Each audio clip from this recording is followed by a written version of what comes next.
Welcome to Mamata super speciality hospital. 10 से ज़्यादा सालों से NICU केयर के लिए एक विश्वसनीय नाम। ये है मॉडिफाइड NICU लेवल 3। यहाँ पर हम केयर करते हैं NICU न्यूनेटल बच्चों का। आइए आपको बताते हैं हमारे NICU के कुछ इक्विपमेंट्स। जी हाँ, ये सबसे पहला एक इक्विपमेंट है जिसे हम इंक्यूबेटर के नाम से भी जाना जाता है।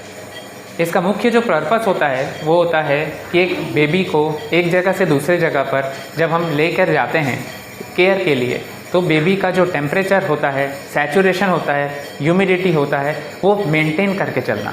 जी हाँ, ये इंक्यूबेटर बहुत ही कम जगह पर पाया जाता है। आपके रायपुर में ये ममता हॉस्पिटल पे ही अवेलेबल है। जैसा कि मैंने आपको बताया कि बच्चों को ऑक्सीजन जो दिया जाता है वो एक छोटे से नली के द्वारा भी दिया जाता है और बड़े से बड़ा इक्विपमेंट के द्वारा भी दिया जाता है।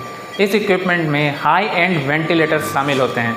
जी हाँ, हमारे पास है हाई एंड वेंटिलेटर्स जो कि बहुत ही अच्छे कंपनीज़ के हैं। जैसा कि मैंने बताया आपको, 1-to-1 केयर हमारा पहला प्राथमिकता होता है ताकि एक बच्चे को संपूर्ण केयर प्रदान किया जा सके। अभी मैंने आपको बताया कि इंक्यूबेटर का यूज़ क्या किया जाता है।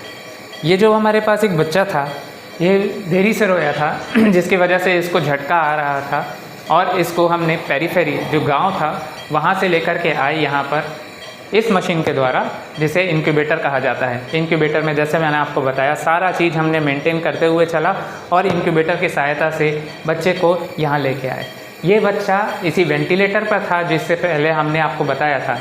वेंटिलेटर से ये बच्चा आज ही निकाले हैं और ये जो वेंटिलेटर से बच्चा निकला था, इसके पहले जो हम ऑक्सीजन इसको मास्क से के ज़रिए दे रहे हैं, इससे पहले हम एक छोटी मशीन पर बच्चे को रखे थे जिसे हम CPAP मशीन के नाम से भी जानते हैं।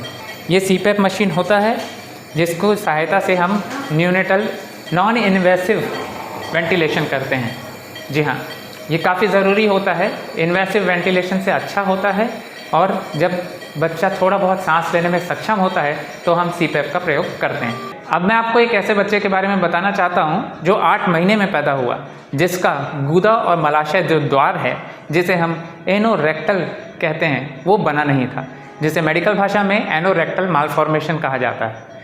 हमारे जो पीडियाट्रिक सर्जन हैं, इन्होंने ऑपरेट किया इस बच्चे को। आज ये बच्चा जो है ऑक्सीजन के बाहर है, रूम एयर पर सांस लेने में सक्षम है। इस बच्चे का फीडिंग भी स्टार्ट हो चुका है। ये ऑपरेट जो हुआ था हमारे मॉड्यूलर जो सर्जिकल ऑपरेशन रूम है, वहाँ पे ये ऑपरेट किया गया। इसके बाद इसे न्यूनेटल ICU में रखा गया जो कि ऑक्सीजन सपोर्ट पे था।